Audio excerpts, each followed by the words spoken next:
नमस्कार दोस्तों, स्वागत है आपका एक्सेल एकेडमी में। I am Shubham with you. तो दोस्तों, अगर आप भी मेरे साथ हैं तो वीडियो को लाइक, शेयर और चैनल को जरूर सब्सक्राइब करें।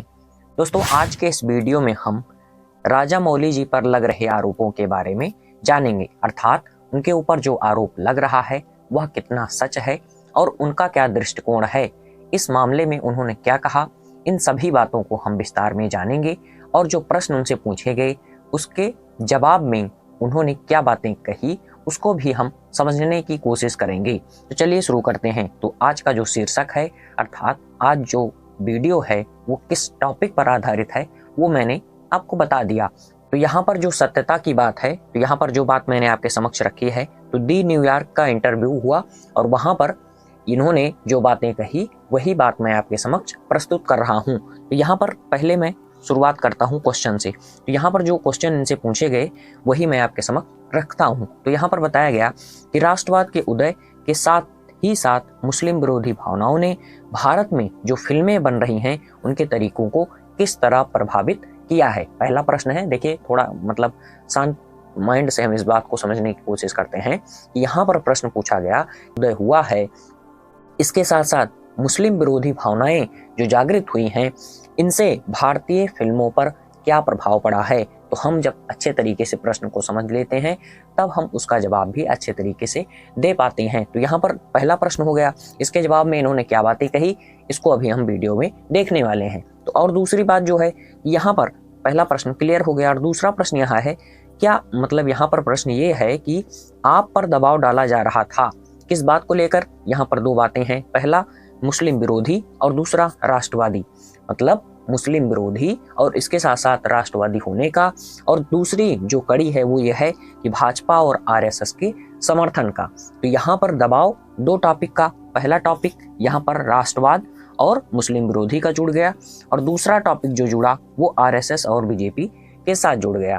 तो यहाँ पर दोनों बातें हम समझने की कोशिश करेंगे। हम क्या ये बात जो प्रश्न है इसका जवाब जो राजामौली जी ने दिया मैं वही आपके समक्ष प्रस्तुत कर रहा हूँ, इसमें मेरा कोई विचार शामिल नहीं है। तो जो इंटरव्यू में प्रश्न पूछे गए और जो उन्होंने जवाब दिया और जो न्यूज़ पेपर्स ने कवर किया वही मैं आपके समक्ष प्रस्तुत कर रहा हूँ, इसमें मेरा कोई विचार अथवा मेरा कोई दृष्टिकोण शामिल नहीं है। तो चलिए अब शुरू करते हैं। तो यहाँ पर इन्होंने कहा कि अब इन्होंने जैसे जवाब देना शुरू किया तो राजामौली जी ने कहा, हाँ ये सच है कि आपत्तियां तो होती रहती हैं, कि जैसे आदमी जो है कि कमियां तो भगवान में भी निकाल लेता है, वही लाइन है। और इसके साथ साथ एक लाइन मैं बार बार कहता हूँ कि जैसे कमी है तो ठीक है, मतलब वो तो दिख रही है, लेकिन एक होता है कि बाल में खाल निकालने वाली कमी, ये बहुत छोटी सी कमी है, इतनी सी कमी है, लेकिन उसको बड़ा करके दिखाया जा रहा है कि जैसे कमी सुई की नोक के बराबर है लेकिन उसे हाथी जैसा प्रस्तुत किया जा रहा है। तो एक बात ये हुई। और दूसरी बात, अगर कोई कमी हाथी जैसी है और उसे सुई की नोक के बराबर दिखाया जा रहा है तो दोनों बातें हैं।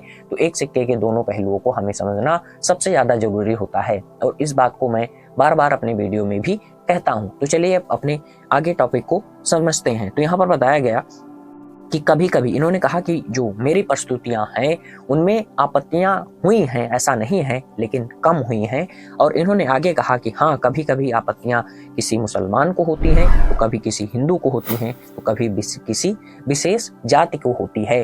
तो इन्होंने जो बातें कही वही मैं आपके समक्ष प्रस्तुत कर रहा हूँ। तो इन्होंने कहा कि आपत्तियां होती हैं लेकिन मेरी प्रस्तुति में आपत्तियां कम होती हैं, या फिर वो कभी कभी किसी एक वर्ग विशेष के खिलाफ होती हैं, मतलब वर्ग विशेष के जो लोग हैं वो आपत्ति करते हैं या किसी जात विशेष के लोग आपत्ति करते हैं। तो पहली लाइन हमने क्लियर कर लिया। अब दूसरी लाइन इन्होंने क्या कहा कि ऐसा नहीं है, वो ऐसा नहीं सोचते, जैसे जो यहाँ पर मुस्लिम विरोधी वाली बात है। तो उन्होंने कहा कि मैं ऐसा नहीं सोचता, मेरा रास्ता अलग है। लेकिन इन्होंने दूसरी तरफ इस बात का भी समर्थन किया, अर्थात देखिए ये अपने दृष्टिकोण के साथ साथ समाज में क्या चल रहा है उसको भी सही तरीके से प्रस्तुत कर रहे हैं। तो इन्होंने क्या कहा कि फिल्में समाज की गति को दर्शाती हैं। वही कहा जाता है कि साहित्य समाज का दर्पण है। अब उसमें बहुत से टॉपिक शामिल हैं, साहित्य क्या है। तो यहाँ पर बताया गया कि इन्होंने कहा कि फिल्में समाज की गति को दर्शाती हैं क्योंकि फिल्म निर्माताओं को दर्शकों को पूरा करना होता है, अर्थात ऑडियंस क्या चाह रही है उसके अनुसार जो निर्माता हैं वो फिल्म का निर्माण करते हैं। जैसे कि अगर आप उदाहरण लेना चाहें तो अब क्या समय आ रहा है, अब समय आ रहा है गर्मियों का, तो हमें आपको जो ऑडियंस है, जो लोग हैं, उन्हें किस चीज़ की चाहत होगी, उन्हें ठंडे पेय पदार्थों की आवश्यकता होगी। अगर सर्दियों का मौसम है तो उन्हें गर्म पेय पदार्थों की ज़्यादा आवश्यकता होगी, गर्म वस्तुओं का ज़्यादा इस्तेमाल करेंगे। तो वही है कि अगर जो समर चल रहा है, जो हवा चल रही है, उसके अनुरूप फिल्में भी बनेंगी, कार्य भी होंगे।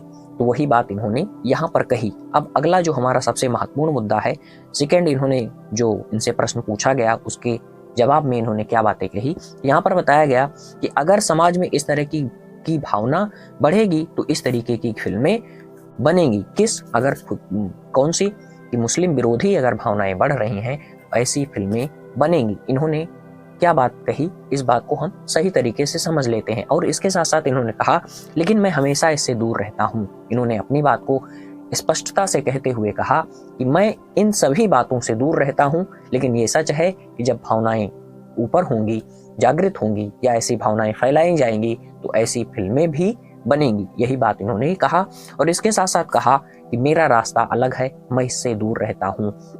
और यहाँ पर अगर भाजपा के समर्थन की जो बात कही तो इन्होंने इस बात का खंडन करते हुए अपने तर्क प्रस्तुत किए, जो कि मैं आपके समक्ष प्रस्तुत कर रहा हूं। तो इन्होंने कहा कि एक भाजपा के नेता ने जो ये इनकी मोस्ट पॉपुलर इस समय की फिल्म हुई थी वो RR, यहाँ तो मैं गलत लिख दिया हूँ, RR, ठीक, ये RSS लिख उठा। तो यहाँ पर बताया गया कि भाजपा के एक नेता ने RR या RRR दिखाने वाले सिनेमा घरों को जलाने की धमकी दी थी। तो इन्होंने पहला तर्क ये दिया। और दूसरा इनका एक जो है कि भीम का कैरेक्टर था, वहां पर ये विवाद था। वहां पर क्या कहा कि इन्होंने बताया कि अगर टोपी नहीं हटाएंगे, मतलब टोपी वाला एक पोस्टर था, उस पर आपत्ति जताते हुए कई लोगों ने कहा कि अगर वे टोपी नहीं हटाते हैं तो हम उन्हें सड़क पर मारेंगे। तो इन्होंने दूसरी बातें कही। तो ये सभी बातें क्या है कि जो इनका मतलब समर्थन वाली बात है इससे एकदम अलग जा रही है। और इन्होंने स्वयं कहा कि लोग स्वयं तय कर सकते हैं कि मैं भाजपा का व्यक्ति हूं या नहीं। यहाँ पर इन्होंने आगे कहते हुए कहा कि मैं, यहाँ पर अगर मैं थोड़ा सा और स्पष्ट कर देता हूं, तो यहाँ पर इन्होंने कहा कि मैं भाजपा का व्यक्ति हूं या नहीं ये आदमी स्वयं तय कर सकते हैं। आरोप कितने सही हैं ये आदमी स्वयं जान सकते हैं इन सभी बातों को लेकर के। और इसके साथ साथ यहाँ पर बताया गया, इन्होंने अपना जो विचार है वो स्पष्ट रूप से एक बड़े मंच पर रखा और कहा कि मैं खुद को हिंदू या छद्म उदारवादी प्रचार से दूर रखता हूं। और इसके साथ साथ इन्होंने कहा कि जो मेरे दर्शक हैं, मेरे जो ऑडियंस हैं, उसमें कौन से लोग शामिल हैं मुझे पता है कि चरम समूहों के दर्शक भी शामिल हैं, परंतु मैं उनकी सेवा नहीं कर रहा हूं।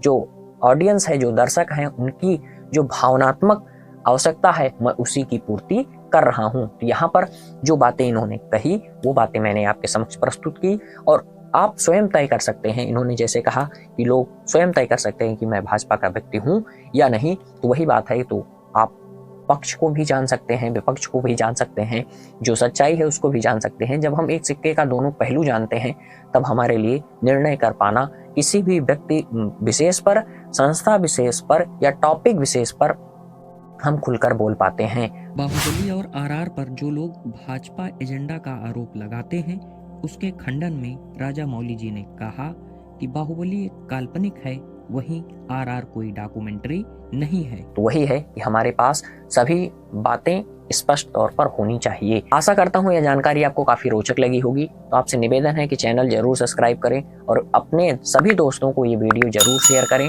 जिससे कि वे भी सच्चाई क्या है इस बात को जान सकें। केवल हवाई किला बनाने से कोई फायदा नहीं है। तो मिलते हैं किसी नेक्स्ट वीडियो में। आप सभी लोगों का बहुत बहुत धन्यवाद।